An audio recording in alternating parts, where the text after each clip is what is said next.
La ilaha illallah Muhammadun Rasulullah alaihi salatullah wa alihi wal Mamanaka alla tasjud id amartuka, kenapa kamu tidak mau bersujud ketika aku perintahkan? Dia mengatakan ana khairum minhu khalaqtani min narin wa khalaqtahu min tin. Berarti iblis ini dibuat dari api, manusia dibuat dari tanah. Api adalah energi, tanah adalah materi. Sejak itulah bahwa pertarungan antara materi dan energi itu sudah terjadi sejak detik pertama. Dan energi yang negatif itu diwakili oleh setan, energi yang positif diwakili oleh para malaikat. Energi positif dan negatif itu bertemu ya di suatu materi namanya Adam ini, dan di situ saling menghancurkan. Pada saat saling menghancurkan, disitulah menimbulkan satu kekuatan yang luar biasa. Maka kita sebagai materi itu sudah harus kita terima sebagai realita bagaimanapun, bahwa kita tetap akan menjadi tempat pertemuan antara energi negatif dan energi positif. Nah, kalau sudah energi itu masuknya gaib bukan? Enggak. Malah yang gaib itu roh manusia yang gaib. Ini jadi persoalannya. Jadi gaib itu begini, yang gaib itu hanya Allah kok.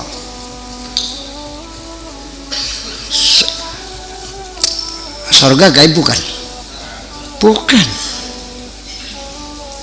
Ketika Kang Latif masuk surga dikasih bidadari 40, kelihatan enggak? Kalau kelihatan gaib bukan? Bukan.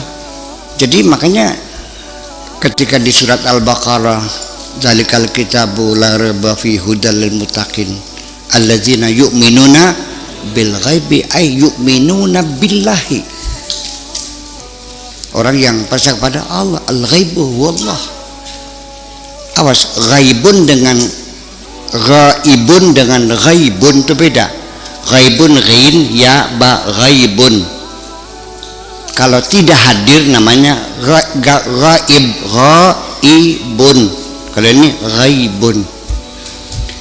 Miftah belum datang, ghaibun, orangnya ada tapi nggak hadir gitu. Nanti ghaib. Tapi kalau ghaib nggak ada. Malah justru yang ghaib itu adalah makhluk-makhluk yang konseptual, konseptual, makhluk-makhluk konsep. Seperti sholat itu gaib. Siapa yang bisa melihat sholat? Nggak ada. Bisa dipegang sholat? Nggak bisa. Selama ini kita hanya melihat orang sedang melakukan sholat, tapi sholatnya adalah konsep. Demokrasi itu adalah konsep, tatanan kehidupan modern di mana harga martabat manusia dijunjung tinggi, hak asasinya dimuliakan, orang tidak boleh dihilangkan nyawanya sembarangan, dihina, dinista nggak boleh, kita muliakan ya, dan semua punya hak yang sama, kesetaraan. Itu adalah demokrasi. Kayak apa makhluknya? Nggak ada, itu konsep dalam pikiran kita. Tetapi konsep itu ketika diimplementasikan dalam kehidupan sehari-hari, maka kita bisa membedakan ini masyarakat demokratis, ini masyarakat apa lawannya demokrasi itu? Iyalah, primitif lah. Ini primitif, ini masyarakat sadis, ini masyarakat fasis, ini masyarakat rasialis, ya kan gitu. Ini masyarakat yang demokratis. Baru kita lihat dalam ketika diimplementasikan dalam kehidupan. Jadi alladzina yu'minuna bil ghaib itu, makanya saya berani mengatakan bukan sekedar percaya kepada Allah saja, artinya orang bertakwa itu adalah orang yang punya visi dan misi, punya platform, punya gagasan, punya cita-cita, punya ide, dan punya target. Wa yuqimuna sholata, dan mampu berkomunikasi secara intensif dengan masyarakat sekitarnya. Wa mimma razaqnahum yunfiqun, dan mereka adalah dermawan, siap memberikan segala-galanya untuk masyarakat. Wa mimma razaqnahum yunfiqun walladzina yu'minuna bima unzila ilaika wa ma unzila min qablik, adalah orang-orang yang punya sikap toleransi terhadap agama-agama yang lain. Wa bil akhirati hum yuqinun, orang yang punya program jangka panjang sampai hari kemudian. Itulah orang yang bertakwa. Nah, ketika makhluk itu konsep, disinilah kita definisikan. Nah, ketika mendefinisikan itu bisa bermacam-macam definisi, dan kita lihat banyak definisi tentang terma-terma agama yang perlu disempurnakan sekali lagi. Seperti ketakwaan, itu kita sudah menyatakannya adalah melaksanakan segala perintah Allah, menjauhi segala larangan Allah. Itu orang yang bertakwa. Ada nggak manusia yang bisa melaksanakan segala perintah Allah, yang menjauhi larangan Allah? Ya bakal aja ngomong sih. Itu kan definisi yang tidak menyentuh. Sholat, af'alun wa aqwalun muftatahatun bit takbir wa muftatamatun bit taslim. Perkataan, perbuatan yang diawali dengan takbir, ditutup dengan salam. Nah, kalau orang naik panggung, oke, Allahu Akbar, takbir dulu kan. Saudara-saudara sekalian, muter-muter sama tujuh, kafir sana kafir sini kan. Terus itu waktu kalam, wassalamualaikum warahmatullahi wabarakatuh, terus turun. Salat bukan tuh?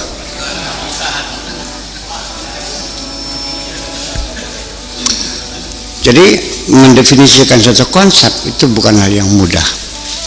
Ya, seringkali definisi dirubah dalam semua disiplin ilmu, di bidang fisiologi, anatomi, kosmologi, ya, pedagogik, psikologi, fikih, balaghah, nahwu sharaf, semuanya selalu direvisi.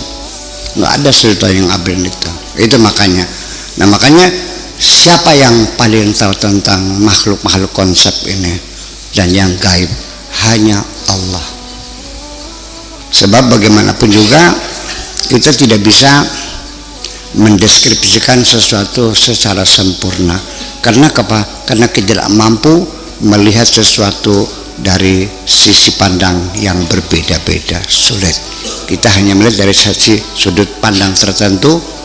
Melihat rumah, nggak bisa kita dalam saat yang sama melihat dari depan, dari belakang, dari atas, dari bawah, dari samping, dari dalam, nggak bisa. Kita melihat dari satu sisi. Itu sebabnya manusia selalu berbeda pendapat, karena keterbatasan manusia tidak bisa melihat dari segala sisi.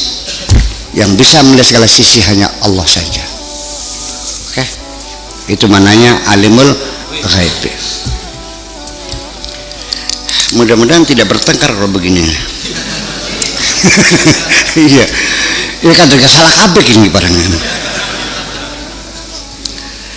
Fala yuzhiru ala ghaibihi ahada, Allah tidak akan menampilkan kegaibannya itu kepada siapapun, ahadan kepada siapapun, illa manirtada, kecuali orang yang disukai oleh Allah, orang yang disenangi oleh Allah. Min rasulin, dari seorang rasul utusan. Maka hanya rasul saja yang terkadang dibukakan kegaiban itu. sesuatu yang belum terjadi itu masih di alam gaib, betul nggak? Belum ada sih. Itu yang sudah terjadi sudah masuk dalam alam mimpi dan tidak akan kembali. Kalau yang tahu apa yang bakal terjadi itu adalah bocoran daripada kegaiban Allah, diberikannya hanya khusus untuk orang yang dipercaya, yaitu Rasul. Kalau ada manusia biasa ngaku-ngaku besok kamu dapat rezeki, besok kamu mati, itu bohong semuanya. Percaya nggak? Tapi nyatanya kebetulan saja itu mah. Sekalipun kebetulan ia terjadi, dia tetap statusnya sebagai pembohong. Kadzibal munajjimuna walau kanu shadaqu, atau kama qala Rasul, kadzibal munajjimuna, berdustalah orang-orang yang tukang tebak-tebakan itu, walau kanu shadaqu, sekalipun secara kebetulan dia benar juga, tapi kebenaran dia itu hanya kebetulan dan dia tetap statusnya sebagai pembohong. Oke, jadi sebetulnya nggak usah tebak-tebakan lah. Nah, kemudian juga bisa diperluas, min rasulin ini juga tidak mesti harus rasul secara resmi, utusan para nabi, para rasul. Nyatanya ada beberapa orang para solehin juga sering kali dapat bocoran semacam itu. Jadi pada akhirnya mah siapa yang mendapat bocoran? Orang dekat. Semua proyek-proyek yang sangat konfidensial di pemerintahan mana saja di dunia, di gedung putih sekalipun, siapa yang dapat kebocoran? Ya orang yang dekat dong. Makanya kalau pengen kebocoran, dekat ya Allah. Ya jauh. Ya jauh, mana mungkin kalau jauh mah. Mana? Ya sering datang, sering menghadap, sering mengadu, kan begitu. Kemudian kedekatan Allah itu bukan berarti kedekatan jarak, karena Allah tidak jauh dari jarak. Mana yang lebih dekat Allah dengan diri kita? Malah dekat Allah kok. Aqrabu min hablil warid itu lebih dekat dari urat nadi, artinya dari pusat kehidupan, dari pusat denyut jantung kita, Allah lebih dekat. Jadi di mana? Ya sudah dekat sekali. Jadi maksudnya apa? Dekat itu dekat rasa sebetulnya. Dekat rasa. Jauh di mata, dekat di, nah, iya, jauh di mata, dekat di hati, rasa. Itu. Oke, lanjut. Al-ghaibu indahu, kegaiban ada di tangan Allah. Allah yang memegang kegaiban itu. Faqrub minhu, dekatilah dia. Ini kuncinya. Dekatilah dia. Sing parkor Gusti Allah.